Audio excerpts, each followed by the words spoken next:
the unlikely event that something really bad would happen on one of those cars.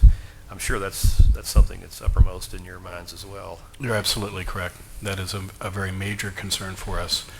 We think about it in terms of safety and security, and we can do a lot for safety, but there's, and we have had the opportunity to show customers now with the video cameras in the front of our locomotives what happens when a truck pulls in front of our train and those kinds of things. And by the grace of God, it happens to be a manifest train without chlorine or without anhydrous ammonia, but on some other circumstance that could be disastrous, and it could be a risk the company kind of an event. And that's why we are so intent on trying to work cooperatively with the manufacturers of those kinds of products to get some sort of liability cap or protection, so that we have no choice but to move them.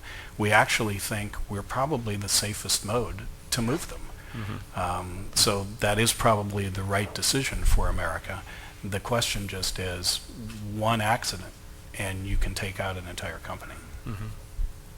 And we're hoping that we can make progress. The information we got on the record here, the written record anyway, indicates that this is a major concern for the power companies who have to have these products to be able to meet the scrubbing requirements as required by about 3 or 4 other federal agencies. I'm just curious about whether there seems to be the appropriate level of cooperation between the power companies and the railroads, with the railroads, in getting some type of federal response to this issue, because it seems to me to be one of the most critical ones facing the entire industry right now, is the movement of these hazardous materials. And how do you properly insure against the loss that could occur in the horrible event that something really bad would happen? Is the level of, are you getting cooperation? I know I'm maybe putting you on the spot here too much to ask you to comment on that, but it seems to me that this is not just a problem for the railroads. This is a problem for the entire energy supply chain. If the EPA and these other environmental groups are going to require these kinds of cleansing processes for these power plants, and I think you just got to be kind of nutty to think that coal's not going to be a part of our energy future for a very, very long time. Is there seem to be the level of cooperation out there from the energy producing sector to get this problem solved? Anything you might be able to say that would help us with that, get something on the record on that. We will go anywhere to talk to anyone about helping to join forces with us in dealing with this issue. To date, the progress has been very slow, and we wish it would be faster. Unfortunately, well, from where I sit, if the power companies are really serious about how serious a problem it is, they would get a lot more involved. And I'm not intensely involved in that process because I'm not in part of the environmental process, and I'm not in part of the legislative process.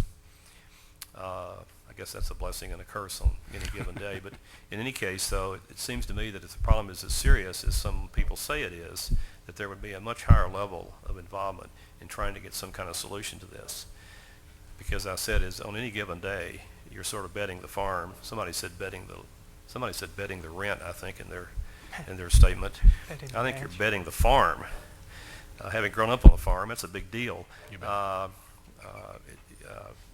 To carry these materials without the proper safeguards, liability safeguards. I would think that anyone who uses it, anyone who produces it, and anyone who transports it should all be together on the same page, and unfortunately at this point in time that unity does not exist.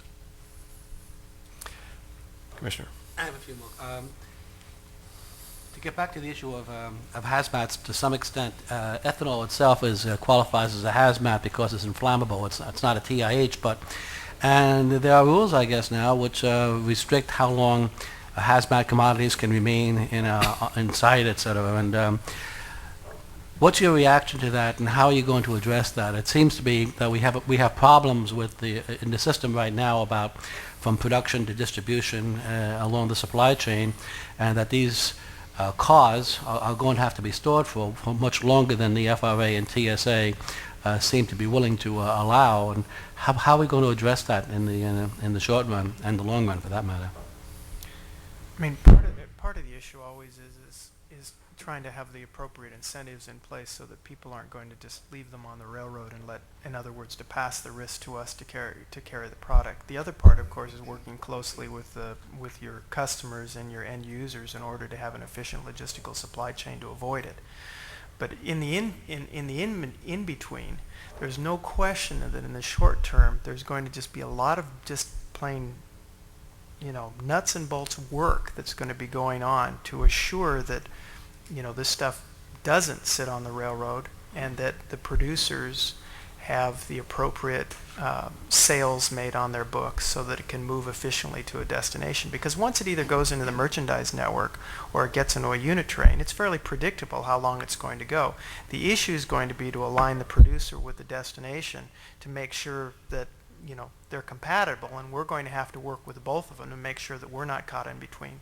Do you think there's a need for a waiver in that rule for the time being until the system becomes more efficient, or some sort of mitigation that you guarantee some level of guard security in these areas until the system is up and running and is more efficient than it is today?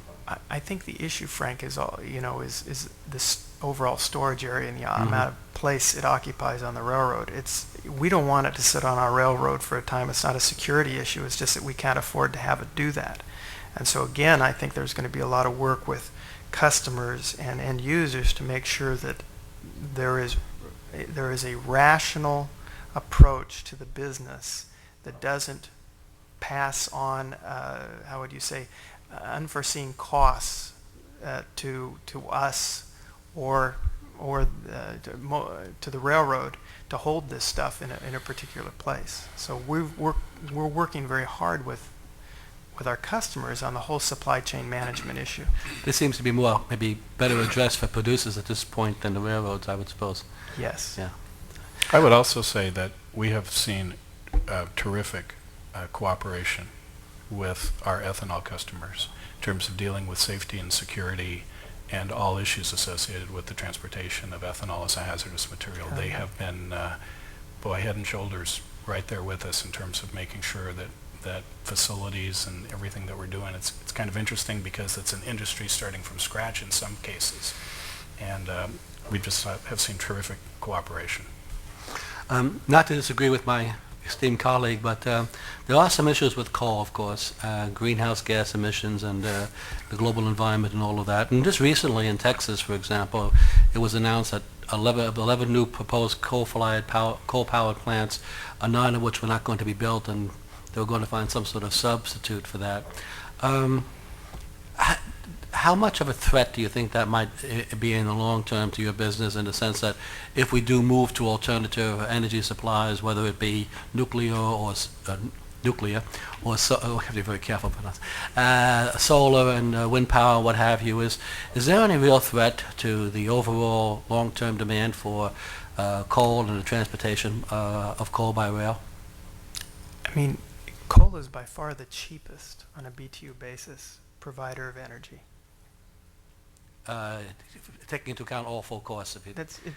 It's very inexpensive, and so it buys its way into the mix. Now, the issue, of course, which is a public policy debate, it's a consumer debate, is how much is the consumer willing to pay for their electricity using nukes or whatever you want to have. Sometimes I think I'm living in a new world where, you live long enough and everything comes around full circle, but one thing that was excoriated 15 years ago, 20 years ago is now the new environmental friendly. And yesterday, unfortunately, but so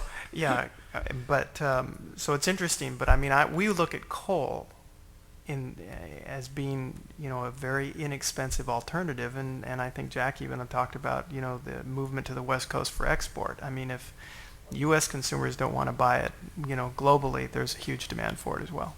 Okay. Jack? Not in my lifetime. I think coal demand will be strong for a very, very long time. Okay. Thank you. Doug? I have nothing further. Okay. Thank you very much. Thank you very much. We'll call panel 2. See if I can include everybody the first time around this time. CSX Transportation, Inc., Norfolk Southern Railroad Company, Kansas City Southern Railroad Company.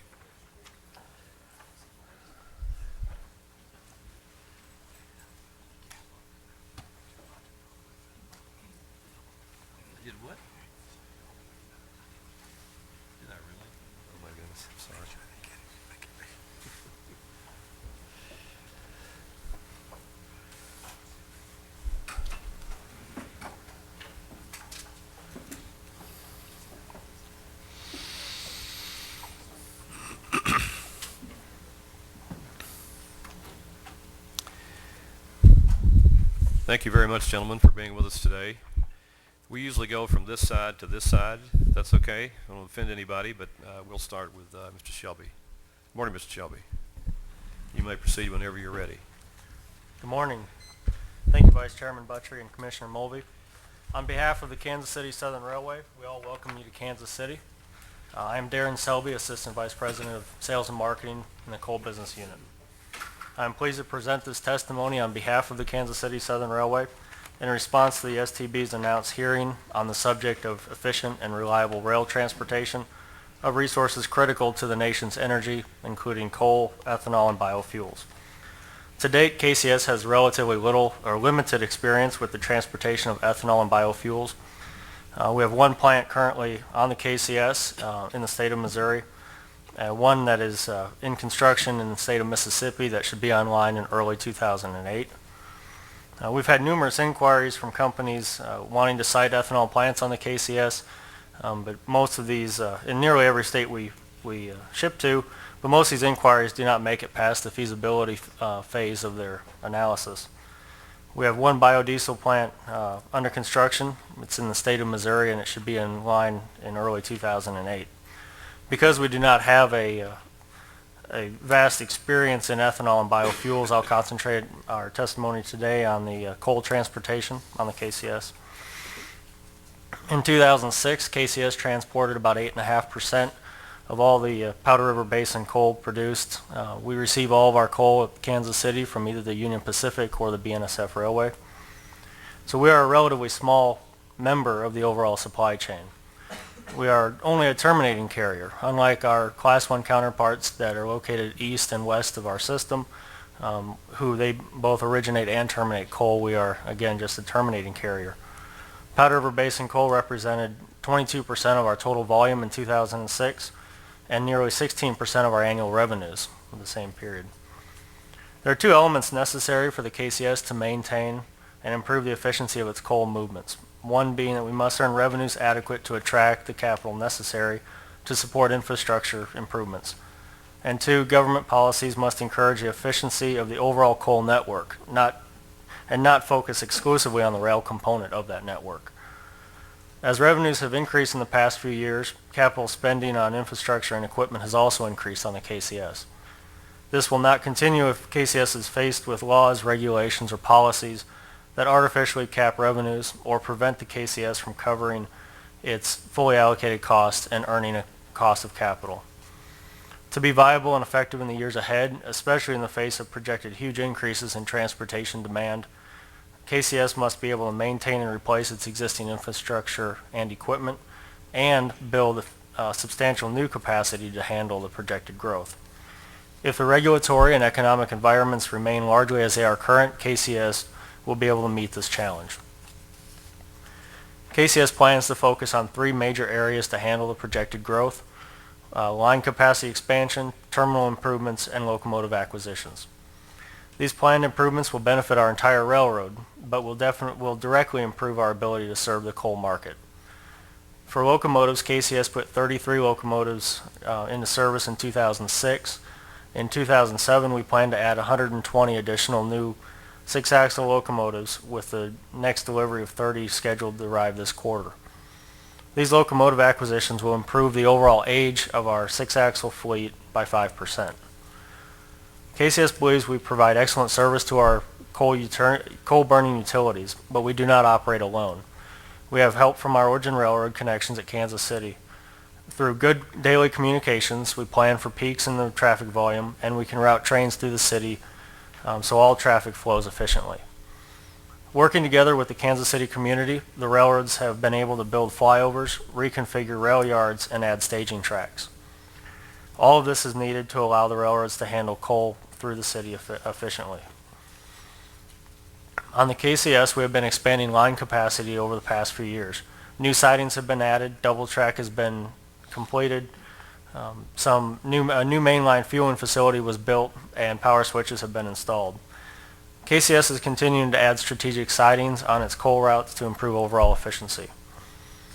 While it is proper and right for the STB to examine the railroad industry's ability to adequately and efficiently handle the movement of coal and other commodities necessary to produce energy, Government policies cannot and must not focus exclusively on the railroad component of the energy supply network.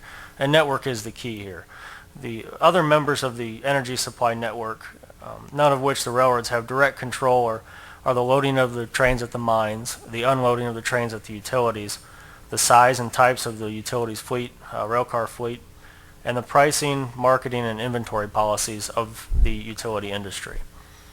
The STB can and should play a role in facilitating dialogue and encouraging communication among and amongst the various components of the network, those being the coal mine owners, the railroads, the utilities, and the government decision makers.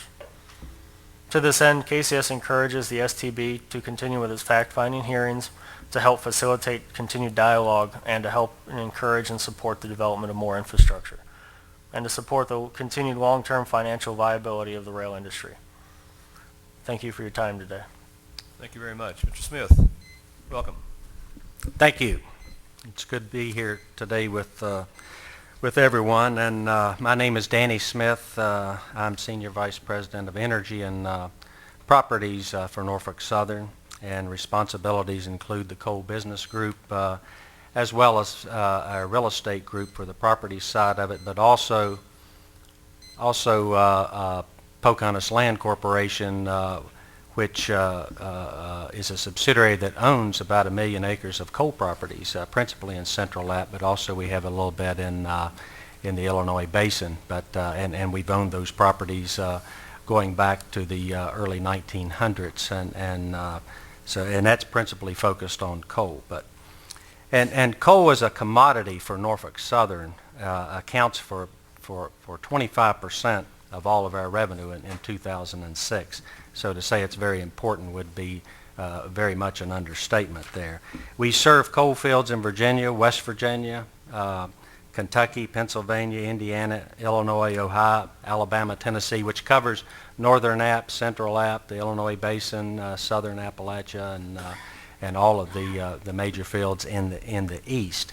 And the East is fundamentally different from the coal fields in the West, and I think you know that, but I think it's incumbent upon me to bring that out a little bit. We're lining up serving about 140 mines out in the various coal fields, going to roughly 90 destinations on the utility side. But we serve mines that actually have various qualities of coal in those 140 mines. We'll serve mines that have metallurgical quality coal, ship into that market, whether it's export or domestic, but also to the industrial market, and then also to the utility, all from the same loadout, which complicates it a little more. But nevertheless, that's how the East is, and we're accustomed to that. In 2006, we hauled about 148 million tons